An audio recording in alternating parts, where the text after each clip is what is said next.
Tu l'as déjà remarqué, n'est-ce pas? Cette personne qui, malgré des compétences apparemment limitées, un QI ordinaire, voire des décisions qui te semblent absurdes, grimpe les échelons plus rapidement que toi. Peut-être est-ce ce collègue qui a obtenu une promotion alors que tu maîtrises mieux les dossiers. Ou cet entrepreneur sans formation spécifique qui bâtit un empire pendant que des diplômés brillants stagnent. Imagine Thomas, 32 ans, ingénieur de formation. Après ses études, il a rejoint une start-up technologique prometteuse. Méthodique et perfectionniste, il analyse chaque problème sous tous les angles, anticipe toutes les complications possibles et s'assure que ses solutions sont irréprochables. Pourtant, c'est son collègue Marc, qui semblait bien moins qualifié sur le papier, qui vient d'être nommé responsable d'équipe. Marc qui prend des décisions rapides, parfois approximatives, qui se lance dans des projets sans tout maîtriser. Comment expliquer ce paradoxe ? Ce phénomène intrigant trouve une explication fascinante dans un principe stoïcien fondamental. La distinction entre ce qui dépend de nous et ce qui n'en dépend pas, ou comme l'aurait formulé Épictète dans son manuel, certaines choses sont en notre pouvoir et d'autres ne le sont pas. Cette apparente stupidité pourrait en réalité être une forme de sagesse pratique que les stoïciens avaient identifiée il y a près de 2 millénaires. Dans cette vidéo, je vais t'expliquer pourquoi ceux qu'on qualifie parfois de stupides réussissent souvent mieux que les autres, et comment les enseignements stoïciens peuvent t'aider à développer cette intelligence pratique si précieuse dans notre monde complexe. Si cette vidéo te parle, aide-moi à la diffuser en t'abonnant à la chaîne et en activant la cloche des notifications. Tu peux aussi la partager avec les personnes qui en auraient besoin. Maintenant, plongeons dans ce sujet fascinant qui pourrait transformer ta vision du succès. La vie est courte, l'art est long, l'occasion fugitive, l'expérience trompeuse, le jugement difficile. Cette maxime d'Hippocrate, souvent citée par les stoïciens, nous rappelle une vérité fondamentale. Nous disposons d'un temps limité et d'une capacité d'action limitée. Dans son œuvre, De la brièveté de la vie, Sénèque nous met en garde. Ce n'est pas que nous disposions de peu de temps, mais c'est que nous en perdons beaucoup. La vie est assez longue, et il nous a été donné une portion suffisamment généreuse pour accomplir les plus grandes choses, si tout ce temps était bien investi. Cette perspective stoïcienne sur le temps et l'action s'oppose radicalement à notre perception contemporaine du succès. Dans notre société, nous valorisons souvent l'intelligence analytique, la planification méticuleuse, la perfection dans l'exécution. Nous croyons qu'une intelligence supérieure mène naturellement à un succès supérieur. Pourtant, la réalité nous montre régulièrement le contraire. La sagesse stoïcienne nous propose une autre grille de lecture. Le succès ne dépend pas tant de notre capacité à tout analyser parfaitement que de notre aptitude à distinguer clairement ce sur quoi nous pouvons agir de ce qui échappe à notre contrôle. C'est ce que les stoïciens appellent la dichotomie du contrôle. Dans notre monde contemporain, ceux qu'on qualifie parfois de stupides sont souvent ceux qui ont intuitivement compris cette distinction. Ils ne perdent pas d'énergie mentale sur ce qu'ils ne peuvent pas contrôler. Ils agissent dans la sphère de ce qui dépend d'eux, sans paralysie face à l'incertitude. Prenons un exemple concret, le lancement d'un nouveau produit. L'approche intelligente consisterait à réaliser des études de marché exhaustives, à anticiper toutes les objections possibles, à peaufiner le produit jusqu'à la perfection avant son lancement. L'approche stupide serait de créer un prototype fonctionnel, même imparfait, et de le mettre rapidement sur le marché pour obtenir des retours réels. La perspective stoïcienne nous invite à reconnaître que la première approche pourrait bien être une illusion de contrôle.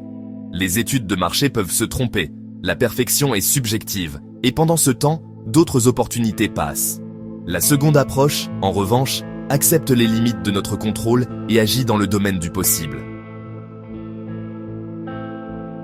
Cette distinction entre ce qui dépend de nous et ce qui n'en dépend pas constitue le cœur de la philosophie stoïcienne et pourrait expliquer pourquoi certaines personnes apparemment moins intelligentes obtiennent de meilleurs résultats dans un monde imprévisible. Lorsque nous faisons face à des défis complexes, notre cerveau tend naturellement vers certaines réactions. Les personnes dites intelligentes active souvent ce que les psychologues appellent la paralysie par l'analyse. Un état où l'abondance d'informations et la complexité des variables créent une incapacité à prendre des décisions claires et rapides. À l'inverse, ceux qu'on qualifie parfois de stupides semblent immunisés contre cette paralysie. Mais pourquoi ? La philosophie stoïcienne offre une explication éclairante. Marc Aurèle, dans ses Pensées pour moi-même, écrivait « Efface les impressions en te disant continuellement « Il dépend de moi qu'aucune méchanceté, aucun désir, aucun trouble n'existe dans cette âme. » Cette pratique d'acceptation de ce qui ne dépend pas de nous libère l'esprit pour agir efficacement sur ce qui est en notre pouvoir. Quand une personne stupide prend une décision rapide malgré l'incertitude, elle applique inconsciemment ce principe stoïcien, elle accepte que certains facteurs soient hors de son contrôle et concentre son énergie sur l'action possible. Les obstacles psychologiques à l'application de ce principe stoïcien sont nombreux. Premièrement, la peur de l'échec, qui nous pousse à suranalyser pour éviter toute erreur. Deuxièmement, le besoin de certitude, une illusion confortable mais souvent inaccessible. Ensuite, le perfectionnisme, qui nous fait confondre l'excellence avec l'impossibilité d'amélioration. Et enfin, l'ego intellectuel, qui valorise davantage la bonne analyse que le bon résultat. Ces obstacles sont particulièrement puissants chez les personnes ayant été valorisées pour leur intelligence plutôt que pour leur action efficace. Paradoxalement, plus on est intelligent au sens conventionnel, plus on risque de tomber dans ces pièges mentaux. La transformation stoïcienne de la perception consiste à reconnaître ces obstacles et à les transcender par l'acceptation sereine de notre contrôle limité. Comme l'expliquait Épictète, ne cherche pas à faire que les événements arrivent comme tu le veux, mais veuille les événements comme ils arrivent. Cette perspective permet d'accueillir l'incertitude non comme un problème à résoudre avant d'agir, mais comme une condition permanente dans laquelle l'action reste nécessaire et possible. C'est précisément ce que font naturellement ceux qu'on qualifie parfois de stupides, mais qui réussissent remarquablement bien. Ce principe de distinction entre ce qui dépend de nous et ce qui n'en dépend pas s'inscrit dans un cadre plus large de la philosophie stoïcienne, celui des vertus cardinales, sagesse, Sophia, courage, Andreia, justice, dikaiosine et tempérance, sophrosine. La sagesse stoïcienne n'est pas une accumulation de connaissances théoriques, mais une intelligence pratique qui permet de discerner ce qui est vraiment important. Le courage stoïcien n'est pas l'absence de peur, mais la capacité d'agir malgré l'incertitude. La justice stoïcienne nous rappelle notre devoir envers la communauté, et la tempérance nous invite à modérer nos attentes et nos désirs. Quand nous observons ces personnes stupides qui réussissent, nous voyons souvent ces vertus en action. Elles font preuve de sagesse pratique en se concentrant sur l'essentiel, de courage en agissant malgré l'incomplétude de leurs informations, de justice en créant souvent de la valeur pour les autres, et de tempérance en acceptant les imperfections de leurs décisions.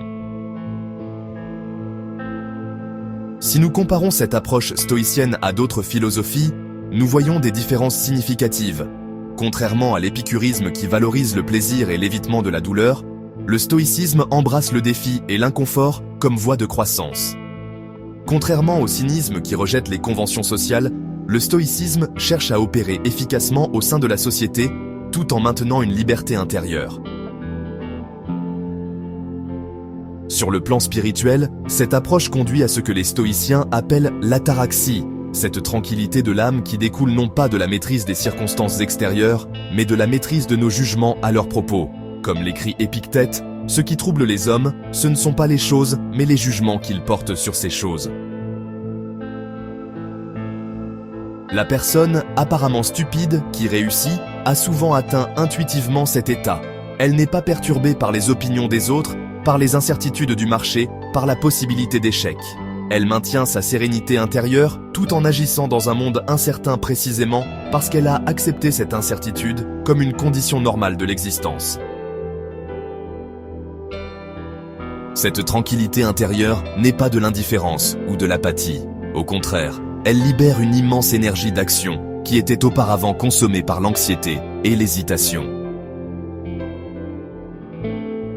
C'est pourquoi ces personnes stupides accomplissent souvent davantage, leur énergie mentale est consacrée à l'action plutôt qu'à l'inquiétude. Dans une perspective stoïcienne, ce n'est donc pas la stupidité qui explique leur succès, mais une forme de sagesse intuitive qui leur permet d'accepter les limites de leur contrôle et d'agir pleinement dans la sphère de ce qui dépend d'eux.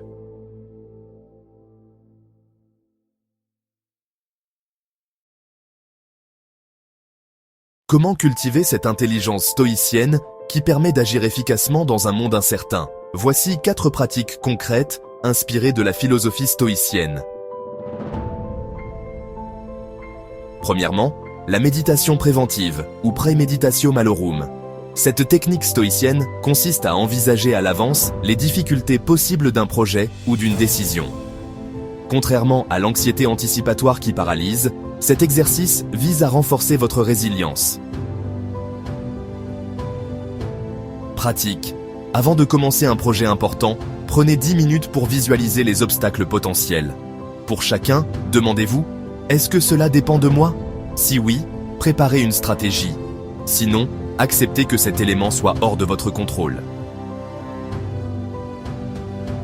Cette pratique diffère de la suranalyse paralysante car elle est limitée dans le temps et orientée vers l'action, pas vers la recherche d'une certitude impossible. Le journal du dichotomique. Sénèque recommandait l'examen quotidien de nos actions. Cette version moderne se concentre spécifiquement sur la distinction entre ce qui dépend de nous et ce qui n'en dépend pas. Cet exercice, petit à petit, renforce votre capacité à distinguer rapidement les zones d'action des zones d'acceptation. La technique du prototype minimum viable. Bien que non explicitement stoïcienne, cette approche moderne incarne parfaitement le principe stoïcien d'action dans l'incertitude. Cette technique vous force à abandonner le perfectionnisme paralysant et à agir dans la sphère de ce qui dépend de vous. La création d'une version fonctionnelle, même basique. La visualisation stoïcienne de la tranquillité. Marc Aurèle pratiquait régulièrement des exercices de visualisation pour renforcer sa sérénité face aux défis.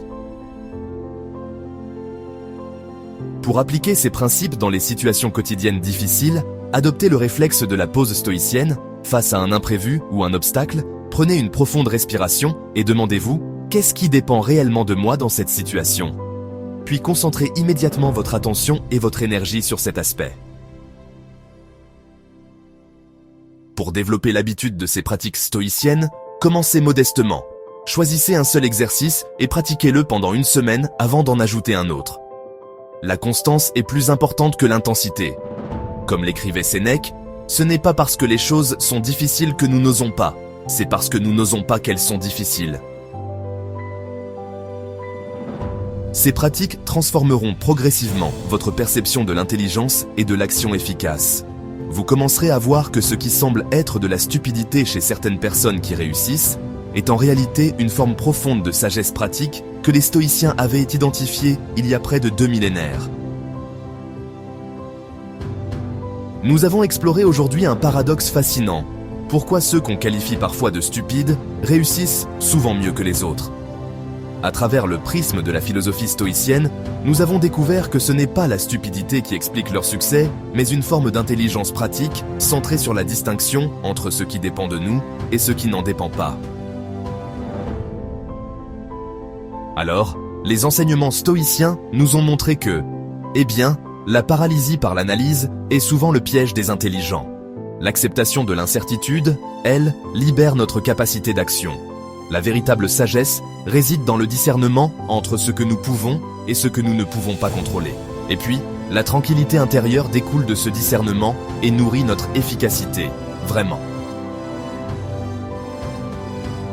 En pratiquant les exercices stoïciens que nous avons explorés, la méditation préventive, le journal dichotomique, le prototype minimum viable et la visualisation de la tranquillité, vous développerez progressivement cette intelligence stoïcienne qui permet d'agir efficacement dans un monde incertain. Les bénéfices de cette pratique sont considérables. Moins d'anxiété face à l'incertitude, plus d'énergie disponible pour l'action, une capacité accrue à saisir les opportunités quand elles se présentent, et ultimement, une vie plus sereine et plus accomplie. Je vous invite à expérimenter pendant une semaine l'un des exercices que nous avons explorés aujourd'hui. Choisissez celui qui vous parle le plus et intégrez-le à votre routine quotidienne. Observez comment il transforme votre perception de l'action et de l'incertitude. Et si vous le souhaitez, partagez votre expérience dans les commentaires ci-dessous. Quels obstacles avez-vous rencontrés? Quelles découvertes avez-vous faites sur votre rapport à l'action et à l'incertitude?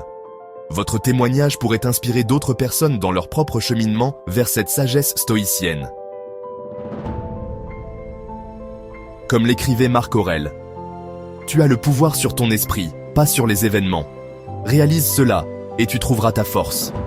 Cette force est à votre portée, quelle que soit votre intelligence conventionnelle. En fait, elle pourrait bien être cette forme de stupidité apparente qui mène au succès véritable. » Merci d'avoir suivi cette vidéo. Si elle vous a apporté une nouvelle perspective sur l'intelligence et l'action, n'hésitez pas à la partager et à vous abonner pour d'autres explorations de la sagesse stoïcienne appliquée à notre monde moderne. À très bientôt pour une nouvelle vidéo qui vous aidera à cultiver votre force intérieure face aux défis de la vie.